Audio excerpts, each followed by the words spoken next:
Good afternoon. This is Robert Chappell, Executive Editor of Madison365 with your daily update for Monday, March 22nd. Just like every Monday, the update today is brought to you by Metcalf's because it is Metcalf's Monday. Metcalf's is a fourth generation, family owned and operated market with stores at Hilldale and behind West Town Mall in Madison and in Wauwatosa at 68th and State. Right now, they're stocked with everything you'll need for an amazing Easter dinner, including hams and produce from local farms. And because there's still a pandemic and Metcalf's cares about your health, you can order for pickup or delivery at shopmetcalfs.com anytime.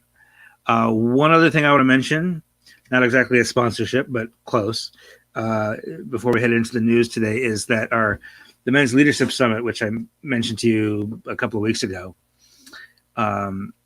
it's a 2-day conference. It comes out of the Wisconsin Leadership Summit, which is something we do every year. It was a thing that people were saying that they wanted to do a Men's Leadership Summit and a Women's Leadership Summit specifically for men of color and women of color. The Men's Leadership Summit is coming April 14th to 15th. The Women's Leadership Summit is coming in June. And we've just been able to make it free now. Partly, we just were hearing that a year into this pandemic, even a relatively modest registration fee was still a barrier for some folks. And also, we got enough corporate sponsorship and support from wonderful sponsors that we're able to do this and make it free for everybody. However, registration is still required because it is still going to be that kind of a private event, but it's going to be online. You do have to register. So if you go to wisconsinleadershipsummit.com and just click on the Men's Leadership Summit link there, you can get to that. So let's head into the COVID numbers today, which again, not bad, not great. You've heard, I'm sure, that nationwide, the coronavirus spreading statistics, the spread of the virus has plateaued. It's been coming down since December, I guess. January, at least. I feel like the downward trend started in Wisconsin a little bit earlier than the rest of the country. But the rest of the country has been on a downward trajectory, and just the past couple of weeks has just flattened off. And the same is true here. We today are showing just over 2,900 tests, which isn't very many. I guess that's about typical for a Monday these days. Actually, it's a little bit high for a Monday, to be honest with you. Last Monday was only 1,700. So 2,900 is actually better. But 338 of those are positive. That's 11.5%. Not terrible. But again, not really moving downward the way we'd like to see.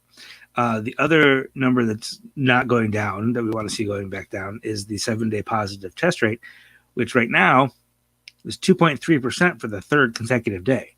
Now, a reminder, a week ago, that was 2.0. Right? We need to keep that below 3, so that's fine. That is 2.3. 3.0 is kind of the tipping point of where once it's above 3.0, and we have more than 3% of all tests coming back positive, it means you're starting to lose control of it. So the fact that it's below 3 is fine. The fact that it's up from 2.0 down to 2.3 over the course of a week, and that it's been kind of stuck at 2.3 for 3 days, that's after being stuck at 2.2 for 3 days. It's just plateaued, right? You'd rather see that going down. Now, good news today, no more deaths reported for the second consecutive day. We did see 14 on Saturday, which is a little bit unusual. That, that's a lot of catch-up data. I know for sure one of those 14 deaths took place in October of last year. So there's still some data cleanup and data catch-up happening. So we didn't have 14 people just pass away on Saturday, but that's more than we've seen on a typical Saturday recently. But yesterday and today, both 0 deaths. So we'll see how tomorrow goes. If tomorrow is lower than 20 or so, we will very likely see the 7-day average go down. The 7-day average right now is at 6, which is, not terrible, not great. as well. Active cases are below 6,200, which is good. That number actually went up slightly last week and is on its way back down again. So just over 1% of all the cases we've ever had are currently active, which is fine. That's good. That number is not going down. That's another one that has kind of leveled off a little bit, but it's not terrible. So that's okay that's kind of where it stays. Now, ideally, what we hope to see is all of these numbers will take a turn and start going down as we get more people vaccinated, right? Which is happening. We saw big numbers over the weekend. Today, we're only reporting 4,200 new completed vaccines. Excuse me, and about 9,700 people got their first shot in the past 24 hours. I think there are more than that, and I think that it's on Sundays and into Monday, those numbers aren't reported as much. Because from like Friday to Saturday and Saturday to Sunday, we were seeing 20 and 30,000 each day. So 4,200 today doesn't. It seems like that's just the data that's artificially low. But what we know for sure, what we have confirmed, is 860,000 people have completed the vaccine. That's very close to 15% of the population. So that's actually is accelerating pretty rapidly. And it seems to me that the idea that we're going to have 80% of the population done by July seems within reach. We are told, the state tells us, that we will have enough supply to do that. We'll have enough supply to reach 80% vaccination, also known as herd immunity, by the end of July. There's more to it than just having the supply, though. We got to get the supply to the people, right? Which the state so far has been doing pretty well, at least in terms of the broadest swaths of population. And as we continue to go through, like this, there's 2 million more people who just became eligible today. This includes all those people with just of any age over 16 with those certain health conditions. It's going to take a while just to get through those people, but then you're going to have to get to more people who have less access and maybe have language barriers and information barriers and are uninformed or whatever. So it's going to take some doing. Like just having the supply doesn't make it happen, right? And the state is doing that. I know the state is putting significant money into communication strategies, into grants to nonprofits, social, community health organizations, social service agencies, to get a vaccine, not only just from the federal government and from the pharmaceutical companies, but actually down to the neighborhoods where it's needed. And we'll keep you informed of those efforts as they come up. The grant applications were just due last Friday, so a whole bunch of organizations have put in for a slice of that $6 million that the state has offered to do that work, to get it down into the, that last mile to the people who need it. Two other notes that I'll make on vaccines. First of all, the Astrazeneca vaccine, which is not yet approved for use in the United States. The United States has a bunch of it on hand, but it just hasn't gone through the last stages of approval at the FDA, at the Food and Drug Administration. It's expected to win that approval relatively soon. It just hasn't. It's not that it's unsafe or anything like that. There's no hesitation to approve it.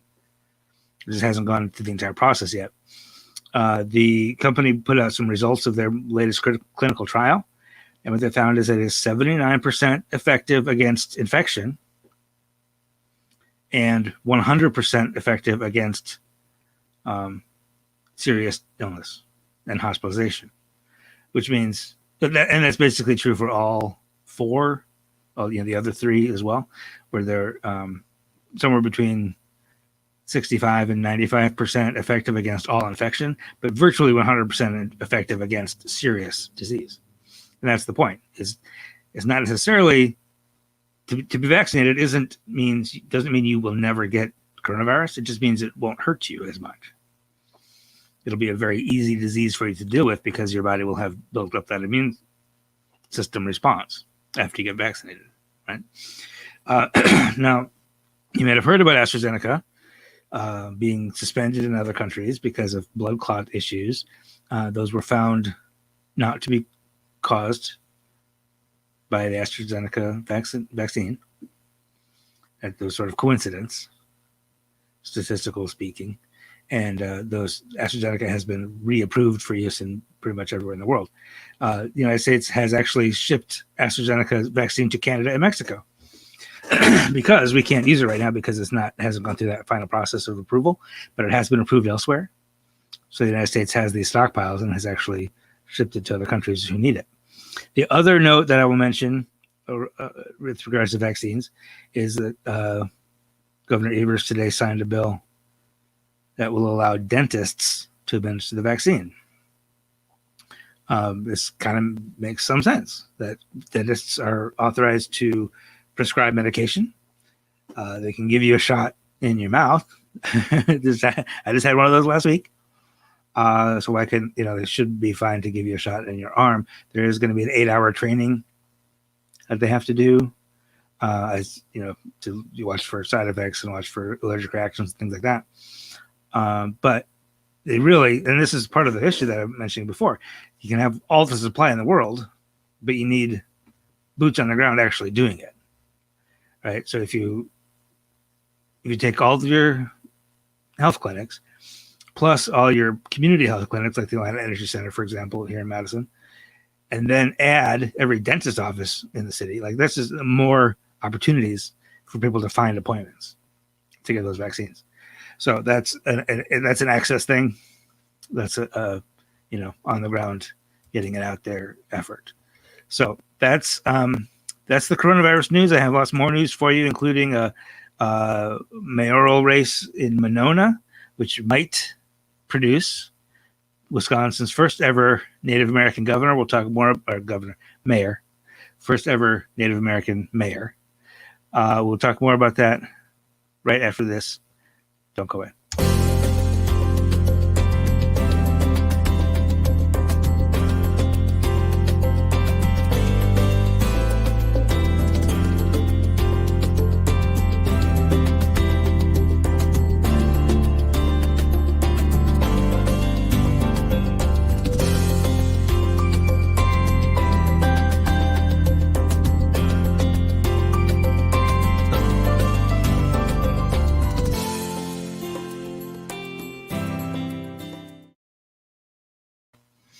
And we are back. Thank you for staying with us.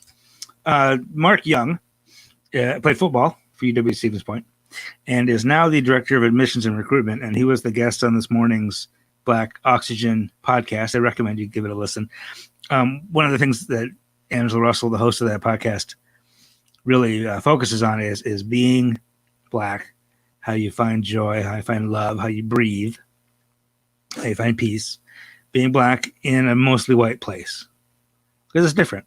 And being Black in Atlanta or DC is a different experience than being Black in Madison or Milwaukee or in Stevens Point.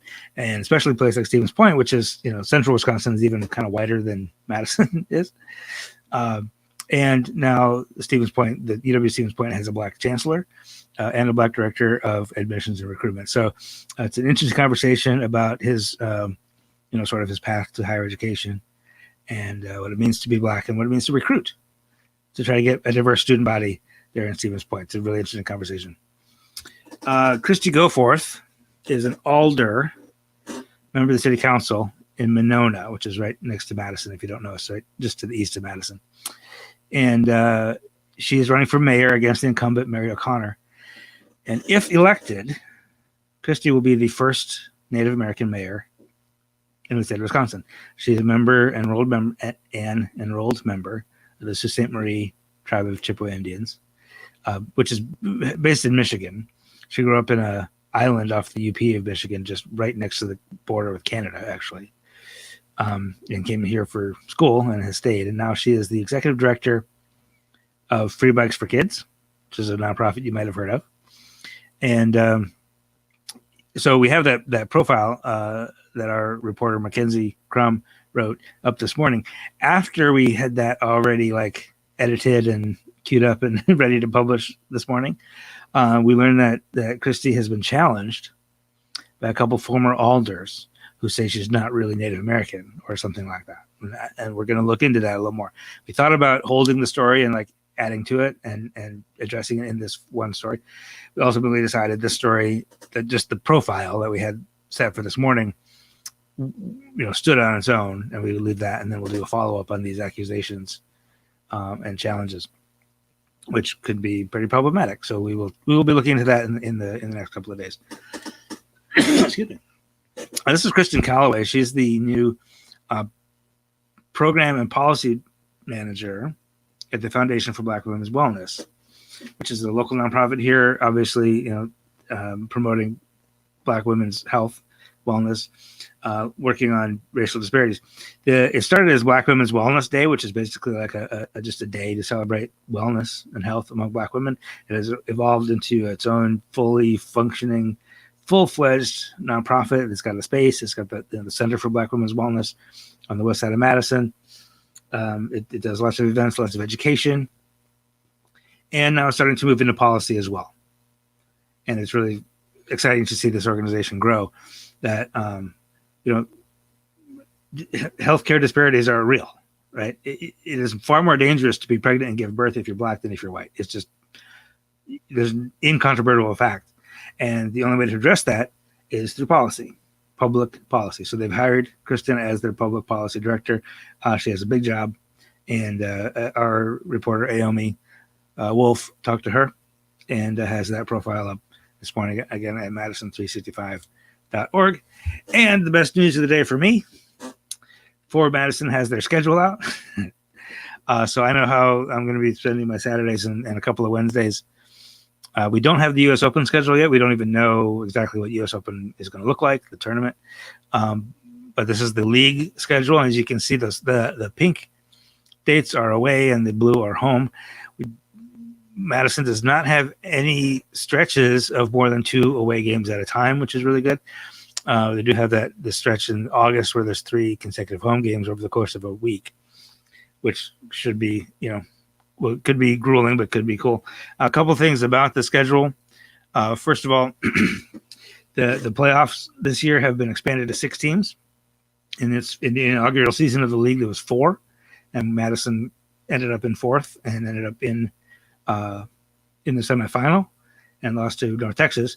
Last year, there was only 2 because it was a truncated season. They only just took the top 2 to the championship game and then ended up canceling the championship game anyway because of COVID. So this year they're expanding it to 6 teams because the league has expanded. We have 28 games. Each club has 28 games. They play 11 other teams home and away, and then they have additional games against 3 other clubs. The other thing is that we don't know yet where those home games are going to be. They might be in Madison. I remain relatively optimistic that they'll be in Madison, because right now the public health order is you can only have 500 people in a group, right? Which that's not enough tickets to sell to make it financially viable for the club. So last year they went to Wauwatosa, where they could seat 1,500 people at a time, spaced and distanced and masked and everything. They did everything a really good job over there. I suspect that the Dane County numbers, I mentioned the statewide positive test rate is 2.3, which is pretty good. In Dane County, right now it's 0.6, which is great. And that's partly because the university is testing everybody a lot, and they're mostly negative, so that kind of drives down the countywide number. But still, to be under 1% positive test rate is really good, which means I wouldn't be surprised. I'm not entirely on board with this 100%, but I wouldn't be surprised if they do in the next order in a couple weeks increase that to like 1,000 people outdoors as permissible, which probably would allow them to play. Now, the other thing they could do is they could start the season in Wauwatosa and then, come 1st of June or something, if things are still going well, move back to Madison. So that's exciting. If you're a soccer fan, you haven't seen any live soccer except, English in Europe on TV. We haven't seen any soccer back here in quite a while, so I'm excited. for that. Milwaukee Brewers opening day is coming as well. April 1st, American Family Field. American Family. At American Family Field in Milwaukee, there will be allowed 25% capacity, which is going to be about 11,000 fans per home game for the Brewers. So that's exciting as well. All right, that is enough sports news for today. It is not as nice a day today as it was over the weekend, but I still hope you get out and enjoy yourself. And I hope you continue to support independent, local community journalism with your attention and by sharing. Share this update, share our news stories, and make sure that the actual news is out there being promoted as heavily and as quickly as the fake news. And if you value this and you want to help keep it free for everybody, make a donation at Madison365.org/donate. We're a nonprofit newsroom. Your donations are all tax deductible, and I appreciate your support. Have a wonderful evening, and we'll see you right back here tomorrow at 4 o'clock. This is 365 Media.